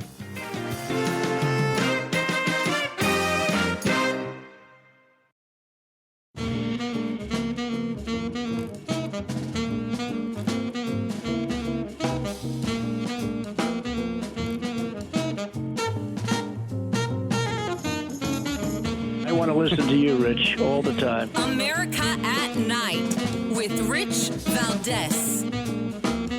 On the ruling in Florida last night against these releases and the Biden administration's statement in that legal filing that 45,000 individuals are going to be in custody by the end of this month if we're not able to go forward with this process of releases, what's the backup plan now? So let me just say on the ruling that you just laid out to me. So look, the way we see that, it's sabotage. It's pure and simple. That's how that reads to us. The claims that CBP is allowing or encouraging mass release of migrants and is just categorically false. That is not what's occurring. That is not what's happening. And it is a harmful ruling, and the Department of Justice is going to fight it. That's what we're going to see, and we're going to continue to use every tool that we have to make sure that we are dealing with this issue in a humane and orderly way. All right, so that is White House Press Secretary, what's her name? Karine Jean-Pierre. And Karine Jean-Pierre says it's sabotage. They're accusing federal judge Kent Wetherill of sabotage after blocking the potential mass release of migrants without a court date. And again, it's happening. It's happening because we just saw that it was happening with the CBP chief saying that they had no choice. They had to do this because they're overwhelmed. And that's the whole plan, this whole Cloward Piven strategy. But that's what they're saying here, that this is sabotage. She made the usual attack. That's how they do it, on U.S. District Judge Kent Wetherill, hours after he forbade the release of migrants on what they call parole without a court date if the detention capacity is exceeded, issuing the order hours before the end of Title 42. We talked about this last night. We brought you the breaking news on the judge issuing that, but what we hadn't heard was today's response from KJP. So this is reporting from the New York Post, by the way. In fact, the Post and other outlets have reported on hundreds of migrants being sent onto the American interior from the border in El Paso, Texas alone. More than 1,100 illegal border crossers were released from U.S. Customs and Border Protection custody just yesterday.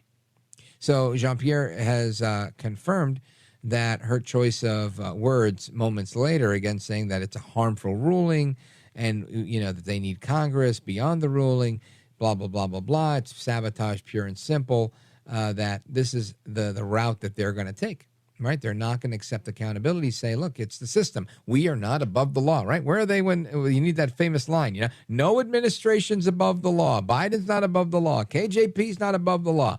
Anyway, we'll get to your calls on who's above the law and who isn't right now. 833-4-VALDES, 833-482-5337. It's amazing how I still don't know that number. Let's go to Linda. She's in Albany, New York, WGDJ. Welcome. Thank you. Thank you, Rich, for taking my call. My pleasure. The Marine, I suddenly was thinking about his situation, and I remembered when I took some first aid courses at a certain point, they emphasized be sure that it's understood that you are doing this under the Good Samaritan Act. And so I'm hoping that will help him ultimately in this situation. Yeah, well, I think we're beyond that, because had that been the interpretation of the prosecutor, they would have said this falls under the Good Samaritan Act, and we're not going to be prosecuting. We're going to decline prosecution here. And they probably did. Again, according to Curtis Sliwa, it was my understanding they were doing this investigation, and that's where they ended up with a charging decision. But Curtis Sliwa says that they had initially passed on it, and then they went back and decided to do it. If that's the case, then I would say it's probably motivated by politics or pressure from political entities outside. Either way, it's the wrong thing to do if that is in fact the case. But I do believe that justice will prevail here, that this guy will be all right, because it's going to be difficult to make the case that he intended to hurt this guy. Now, again, I don't know a lot about second-degree manslaughter in New York. Maybe our producers could take a quick look at that and let me know what the extent of that is. But if there's any premeditation involved there, I think this guy's golden. He's not going to pay the price. If it's something where it's like, the accidental blah, blah, blah, blah, blah, blah, then they may try to make an example of him, which is even worse. But it seems like he's got good attorneys, and there's a GoFundMe set up for him. I'll try to find that and send it out for anybody who wants to donate for the Marine Sergeant Daniel Penny. I think that would be helpful for him. But thank you, Linda. I appreciate it. Thank you for the call, and happy Mother's Day to you and all of your family in Albany, New York on WGDJ. Great station. Let us continue to Gary. Gary's in Galloway, New Jersey, WOND. Gary, welcome. You're on with Rich Valdez. Yes. Hi, Rich. You mentioned before that you have some faith in the justice system. I have absolutely no faith in the New York justice system, and I am so outraged over all the people that are protesting for Daniel Penny's arrest. I think they rushed to judgment before they got the details. That they obviously don't know the history of this guy Neely, that he that he got in a headlock, that he was preventing from possibly injuring and murdering people on the subway. He was a hero. And again, I'll make the case. I'm with you. I think that Mr. Penny, Sergeant Penny, should be absolved of anything here. I'm with you on that. But with respect to knowing the severity of this person, in a split moment, right? Whether you're a cop that's about to pull out your gun and shoot somebody, or you're the guy that's about to take this guy down, the only thing you know is the hand you're dealt. You're on a closed subway car that's moving. There's innocent people there. And if you're choosing to take action, you're taking action based on that scenario. And in my opinion, that should be the only thing you should be judged on. And that's the only thing you should be judging on. Because if we take into account that this guy had a very big, extensive criminal record, now it leaves open for judgment that, well, you knew this guy was a very bad guy, so maybe you used a little bit more force because you were afraid of him, because you thought maybe this guy's coming to kill me, right? And all sorts of assertions can be made. And I think that's why nobody knew who this guy was. They just knew in the moment he was bad news. Now, again, if you were a betting man, if I were a betting man, I would say, yeah, 9 times out of 10, when you get somebody acting crazy like that in New York City on a subway or on the street, these guys probably have a rap sheet longer than anything. And yeah, they've done this before. That's just how New York City is. But I'm a firm believer in, I don't want to talk about this guy's previous crimes, because they don't impact this situation. Yes, he's the scum of the earth, and I get that. I really do. But the issue here is New York Penal Code says an individual is guilty of manslaughter in the second degree if he recklessly causes the death of another person. Recklessly, right? And this differs from manslaughter in the first degree, where the Penal Code requires that the defendant have the intent to cause serious harm. So I believe Mr. Penny wasn't reckless at all, right? One of the callers just pointed out that there was whatever number of people were on that subway car, and I saw at least 4 or 5 in the video I saw. Nobody was like, hey, stop what you're doing, right? And there was one guy that seemed concerned, but he was holding the guy's arms down while Penny had him in the headlock. So I think, in my opinion, everybody was on board with this man being subdued so that they could potentially maybe get him out of the train at the next stop, call a cop, say, hey, look, this guy's causing a disturbance. He's going to hurt somebody or himself.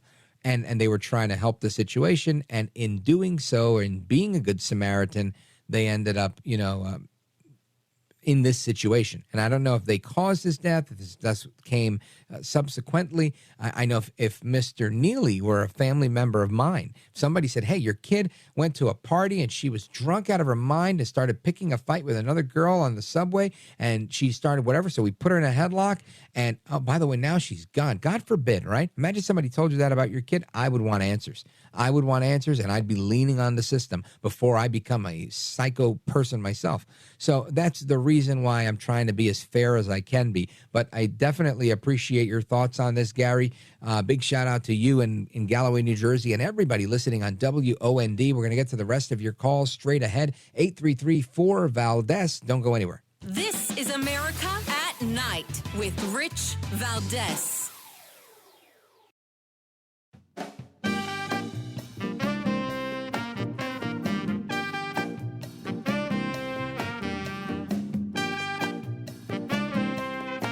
Voted best head of hair in live late night radio 6 years in a row. It's Rich Valdez. All right, America, welcome back. We're continuing our conversation on everything we've discussed this evening. Everything is on the table. We have a number of people on hold, and we're going to get to you momentarily to get your opinion so you can weigh in. The number is 833-482-5337, 833-4-VALDEZ. But I wanted to play a quick clip of audio for you, because apparently if you don't date transgender people, then you are transphobic. Listen to this. All right, I will assume that you asked this question in a way that you really want to learn. So I will explain all the ways that it is okay. Let's say that you're attracted to women. Well, if you're attracted to women, then you're attracted to cis women, trans women without bottom surgery, and trans women with bottom surgery. If you're attracted to VJ, then you could be attracted to a cis woman, a trans man without bottom surgery, a trans woman with bottom surgery, or a non-binary person, which, depending on their assigned gender at birth, having or not having had the surgery. But it is that exclusion that makes it transphobic. So, if you say that you like women and you like VJ, then that would mean that you're attracted to cis women and trans women who have had bottom surgery. It is just that exclusion that makes it transphobic. You can have a genital preference, but to exclude trans people is transphobic. Wow. Okay. Well, let me be clear, America. I reject this guy's accusation that I'm transphobic because I don't want to date a trans person. Absolutely not. Now, obviously, the anything phobic and anything phobia has taken on new definitions since I was a kid. Arachnophobia meant the fear of arachnids, eight-legged creatures. That's no longer the case. If you say transphobia, it doesn't mean you're afraid of transgender individuals or Islamophobia. This means that you somehow don't like them and that you're a racist or a bigot or a xenophobe. And this couldn't be further from the truth, but this is the case. And I remember having a debate on radio once with someone who was telling me that if I wasn't an anti-racist, then I was and they said, you fill in the blank. And it's inconvenient how they create these false equivalencies, these false binary statements that pit you one way versus another. And ultimately, my response to them was, I date different women. And if I don't date black women, because I haven't, not because I don't want to, just because I haven't, does that make me racist because my type might be Hispanic women or let's say white women or redheaded women or whatever? And they were like, no, of course not. They were being sympathetic. But my point was, it's absurd to suggest that. And here we are a couple of years later, and we're hearing that you're allowed to like women, but if you like women, you better like trans women who've had bottom surgery because his friend VJ is a trans woman or whatever, and according to the audio you just heard. And I just think that's the craziest thing I've ever heard. And I want to get your opinions on that and everything else we're talking about. Let's go to Chuck in Rockford, Illinois. Chuck on WGN. Go right ahead. Yeah, I wanted to mention that I had done election judging in the past. I go clear back to when Ross Perot was running. But anyhow, I turned in a complaint because, and I've seen other things like it where they'd come in with a van full of wards of the state. One guy would vote for all of them, and you can guess what ticket. Democrat, straight down the line. Yeah, and they're pulling that crap all over the place. And I've been a Democrat, had been. Right, until they kicked you out. No, I get it. Listen, I know that there's a lot of crazy stuff that goes on in elections. Again, I've lived most of my adult life in Jersey now, and you'd be so surprised at the things that happen here. That movie American Hustle with, I think his name's Ozzie Nelson or Ozzie, a real guy. He's the guy that is the congressman that gets locked up in that movie. In real life, 2 years ago, he got locked up again for rigging elections for judges in Philadelphia. So, and that's a real story based on another real story. I mean, it's just incredible what you see in this world that we live in. But Chuck, I want to ask you, what are your thoughts on this audio clip that we just heard, that if you like women, then you better like trans women too, otherwise you're transphobic? I had an unusual thing happen to me when I was about 14. I visited a sideshow and saw a hermaphrodite. Now, I don't know what you do in that kind of situation, but me either. Circumcised. Wow, that's a fascinating thing. That sounds scary for a 14-year-old. Oh yeah, but you know how curious those guys are. Yeah, you probably laughed it all off and told all your friends about it. Thanks, Chuck. I appreciate it. And big shout out to everybody listening on WGN in the Illinois area.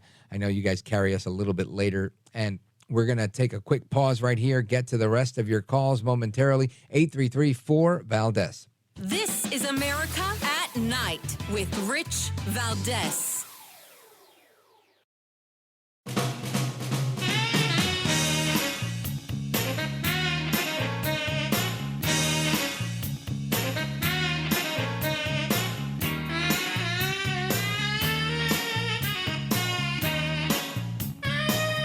America at Night with Rich Valdez. All right, to the phones we go. Let's go to Richard in La Crosse, Wisconsin. WIZM. Go right ahead. Well, I wanted to make a quick comment about this ongoing debate with our border, our southern border. I think the end game there, as far as the powers that be, Democrat and perhaps Republican, in Washington, is they simply want to have enough new people in America, and new immigrants tend to vote Democratic, so that they basically have enough of a voting number to keep the Democratic Party and its priorities in power. They're basically trying to eliminate any sort of feedback or problem with the Republicans. Mm-hmm. Yep, I think you're right, Richard. Listen, I think you're right. It's about power. It's about profit. It's about permanently cementing their stronghold as being the party of the power, and it's scary whenever any one party has this total control for any extended amount of time, because that's how bad things start, right? Problems start when you have these parties where there's no opposition to that party. And we've seen it in a number of countries. Of course, I'll be labeled as a Red Scare, but we've seen it in China. We've seen it in Venezuela. We've seen it in Cuba. And I don't want to see it here. Thank you, Richard. I appreciate it. Big shout out to everybody in La Crosse and on WIZM. Let's continue with Sarah. Sarah's on WBIW in Bedford, Indiana. Go right ahead. Hey, you're a great patriot. Thanks for having me on. I'm going to miss you when I go to day shift in a couple weeks. But I want to tell you, you can't defend yourself. They're going to. That poor Marine is going to get charged. I hope he gets exonerated, but given the political climate, look at that bodega owner that almost got prosecuted. Yeah. Look at the garage attendant. These Democrats, they don't want you to be able to defend against violent criminals, and now they want to tell you can't refuse somebody's affection or you'll be a bigot. I mean, right. Everything they claim not to be, Yeah, I mean, they're racist and they're against people having the right to control their body. They just lie. I mean, when you see what their ideology is put into practice, it's horrible. Yeah, no, Sarah, you're totally right. It's such a shame that you're right. If I'm not into trans women, then I'm a transphobic person. And I just think it's laughable. It's crazy. It's crazy the way they redefine everything. And they teach this to your children. Your children come home and go, hey, did you know that you're a racist, homophobe, xenophobe? Yes, thank you very much. Guilty as charged. Let's move on. Oh, boy, Sarah, thank you. And good luck on day shift. Thanks for your kind words. I appreciate you. The music means I got to go. Sorry, Tommy. Sorry, Gil. I wanted to get to you. Excellent conversation tonight. Great week on the radio. For me, I had a great time. You guys had great comments, great guests. Looking forward to next week. Take care. Good night. God bless. Hasta la próxima. Until the next time, let's do it again. But until then, make sure you stay tuned on this station because there's more programming straight ahead.